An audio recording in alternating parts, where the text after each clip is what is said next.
So today we will talk about SAP Cloud Platform extensions specifically related to SAP and the BTP.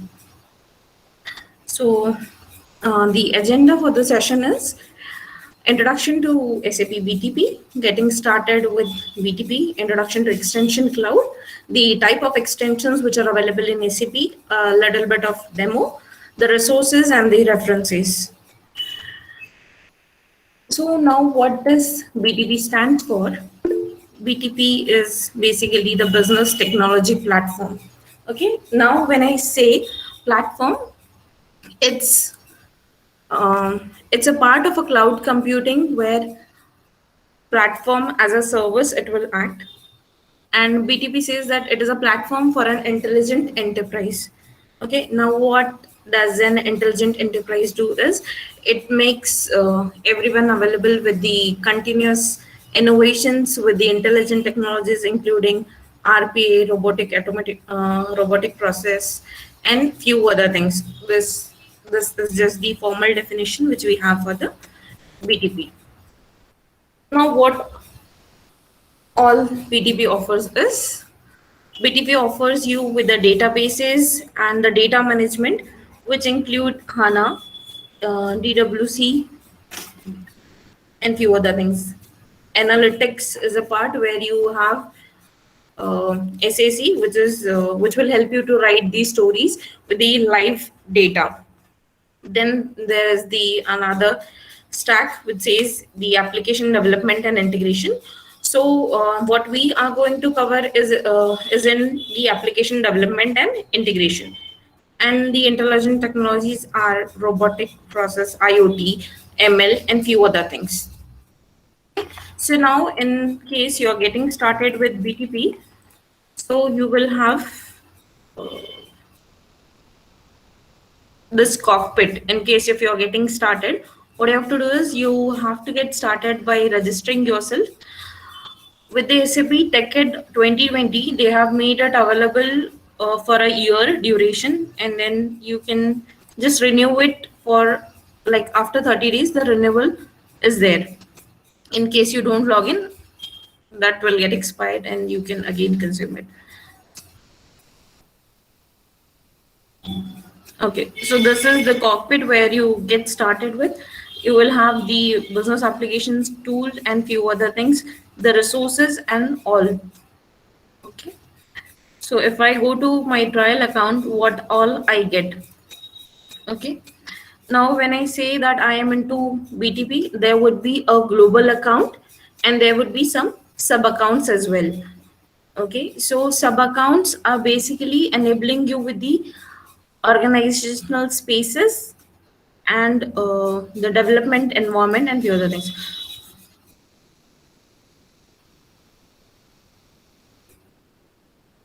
So when what BTP offers you is the runtime, tools, environments, and some other things.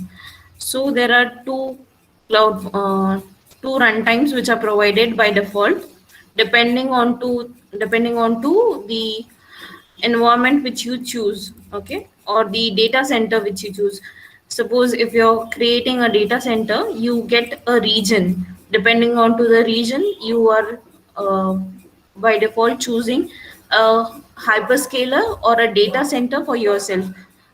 Okay, in case if you would like to know more about the data centers which are available, you can always visit this link.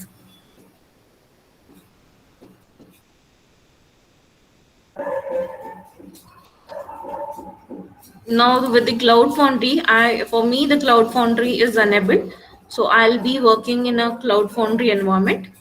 So what does Cloud Foundry offer me is, Cloud Foundry is basically managed by SAP and it offers you spaces, quota, and the organizational members.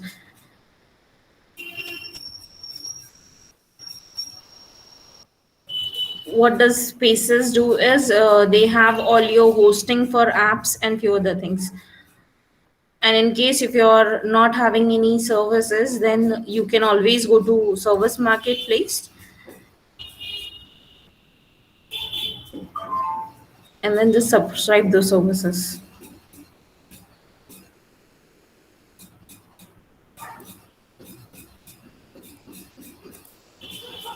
There would be entitlements.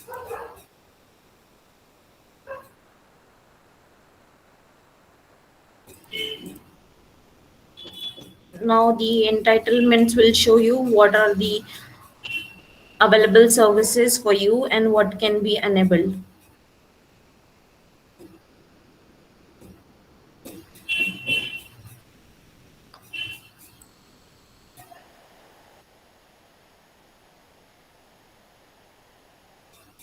So I have the Cloud Foundry subscribed and few other things would be available for you as well. Depending on to that, you can have boosters which will help you to choose if you are going with the ABAP, then you can prepare your environment for ABAP and then you can just go to your particular dev space and then have enabled with the services.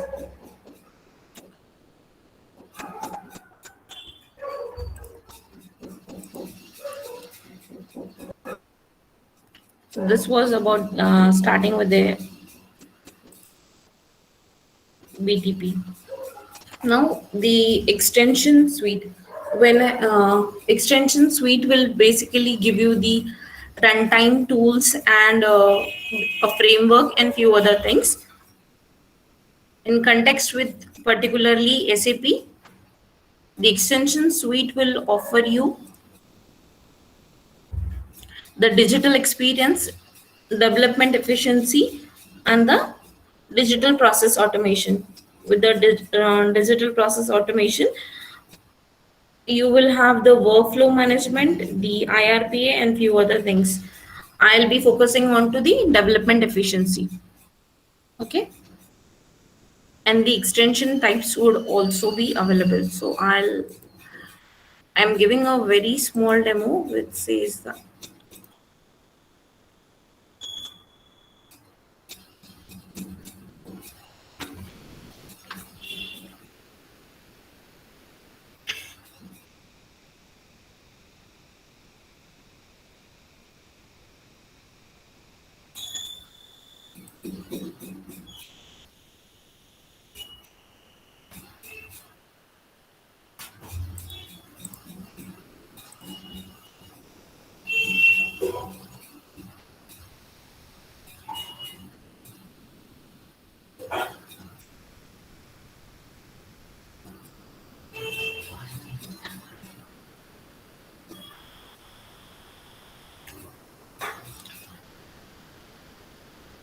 So with the cloud native approach, I am demonstrating a application which is made in one environment, or I would say a tenant.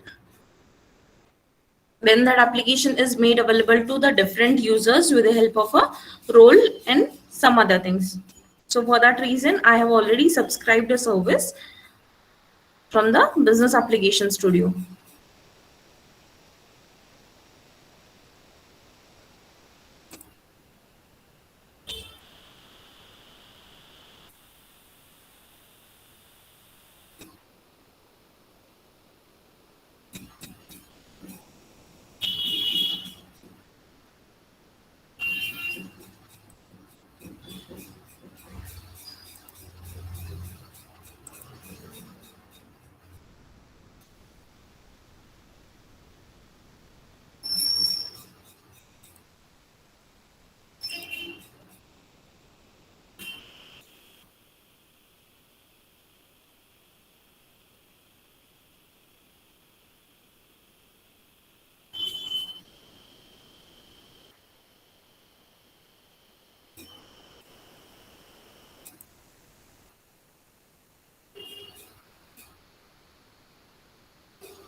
I hope you are able to see my screen. Yeah, Yes, I we can can. see. Okay. So there's this one application which is for this application, the runtime which is used is the Cloud Foundry, and this application has no single line of code written. This is all the packaging and the everything is done by the Node.js. Basically, there are few generators which will help you to run.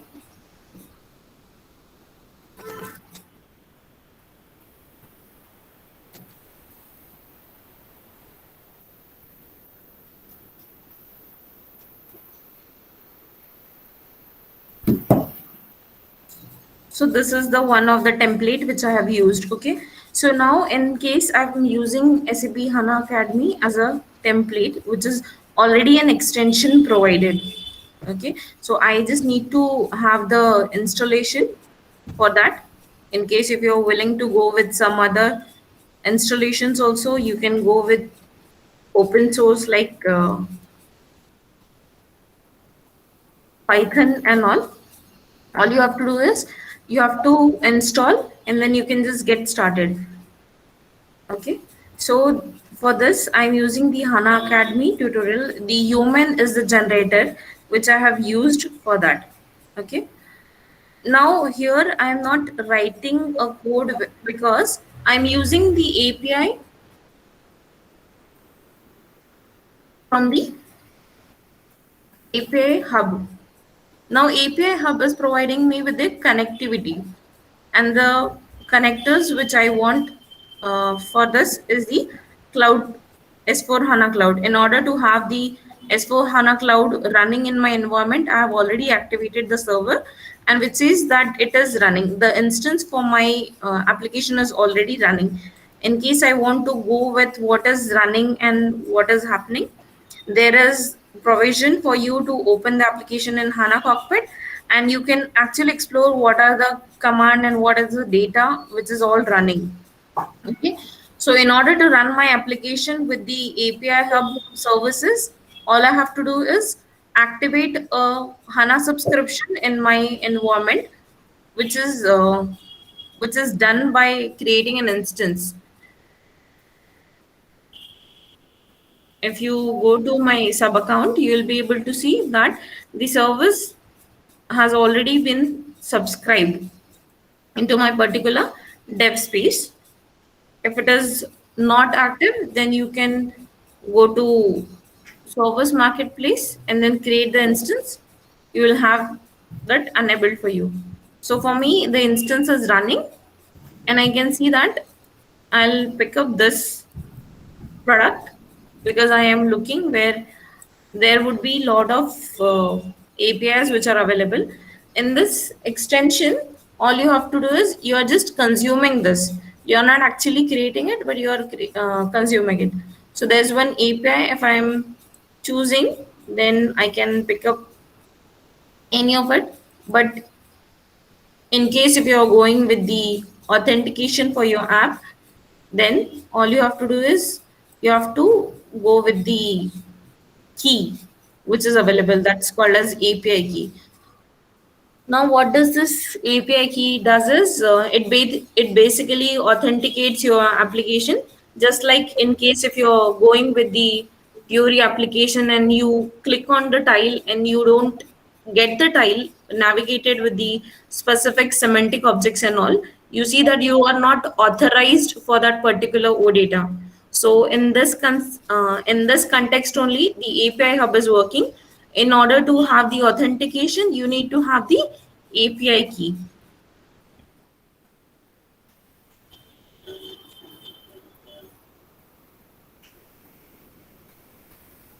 There would be provision for you to have the choice, and you can try out what are the services available. And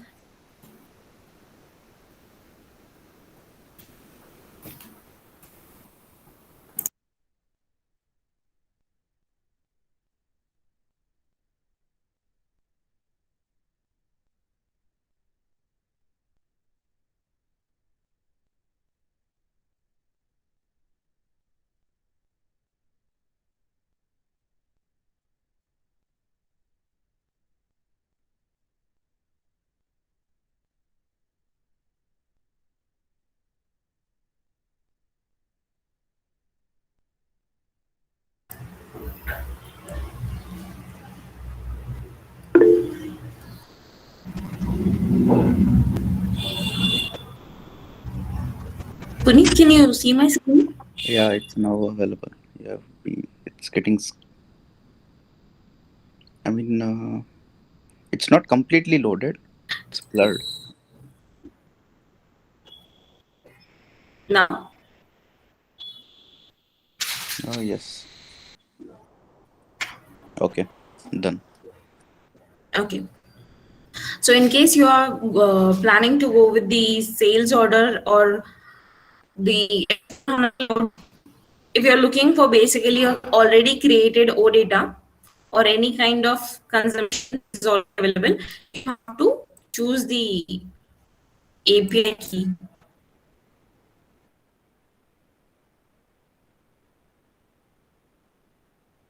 So you just copy this key and make it available. So now what is happening is there would be some other descriptions which would be required.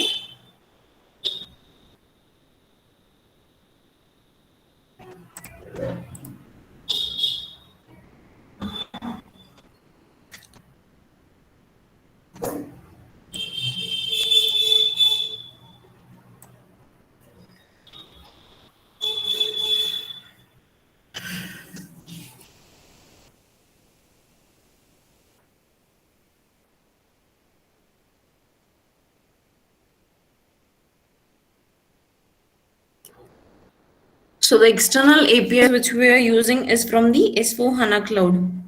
So in order to get that, you would require an API key, which will give you this sandbox API. So I've created the application using this. So once you have done it, it will authenticate you onto this service.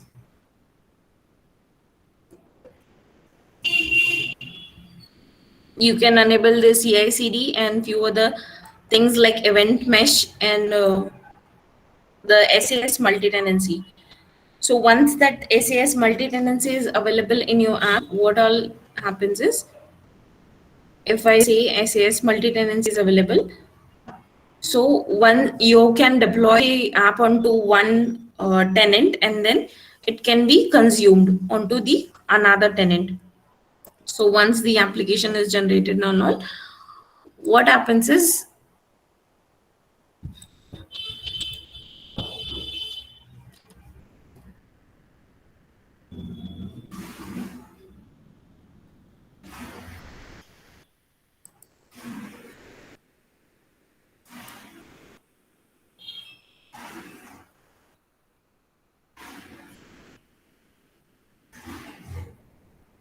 after the deployment and build of your MTAR file, you'll be able to see the application that it would be deployed into your Cloud Foundry runtime environment.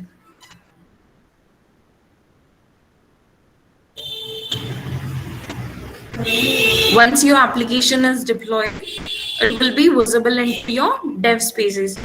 Basically, when you're working with the Cloud Foundry environment, it works into a particular target organization and into that particular space.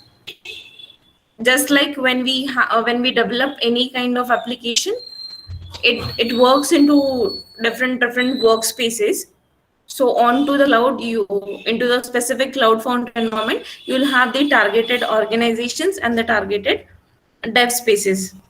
Now you see that my application is developed in one tenant. Okay, but in case if I am willing to consume this application in another tenant, what all I have to do is, with the same uh, region, I have to develop a consumer on which I want to consume this application. So once my application is developed fully, then I can just pick it as just like any other services, and then I can subscribe to it. So you see that this application, which was earlier developed in one of the tenant here, it can be consumed in another tenant where my trial is acting as a provider tenant and the trial consumer will be acting as a consumer, where I have not written a single line of code. But if you see that if I go and create, I'll still be able to see the app which was developed here. So in case if you have to just verify that whether that application is available for you, then what you can do is you can just go to your provider, just check where the application is deployed.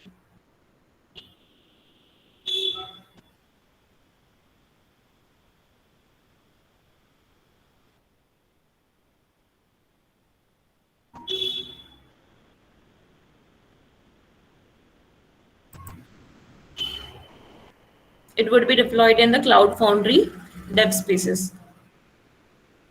You'll be able to find all the applications here. This SRV will be acting as a data provider for you, which is not created by us. In case if you want to see whether the application routes are there, you can just go to your dev spaces and then you can check into the destinations of that particular connectivity. And I would see what are the routes available for my application.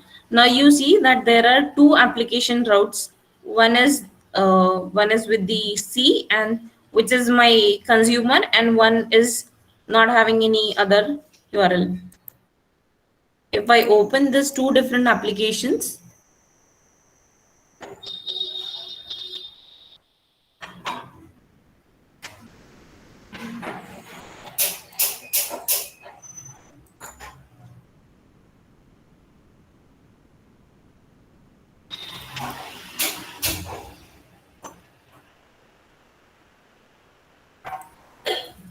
I think one is not working. But the application which was developed in, you'll be able to see that this two applications would be running in two different tenants. So this application and its data, you'll be able to see into this. If you're able to see that, you will be able to find all the data in that particular application using the metadata of that particular service. You'll be able to see one tile as well, where not a single line of code is written, but it is all getting connected and consumed.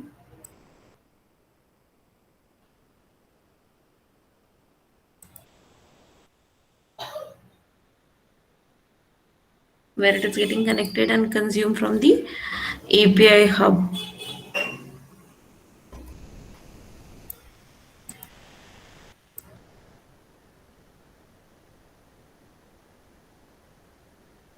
So we were into the development efficiency. So the business application studio will enable you to develop faster applications instead of going with the installation and few other things. It just gives you the service as a subscription, and then you don't need anything to be installed and all. Now there would be different type of extensions as mentioned, like classic and app and side by side. We just followed the side by side approach where API gave you all the existing things. The demo for that multi-tenancy is done. You can have in detail resources and references. So this is how like you can have the extensions available for your apps in BTP.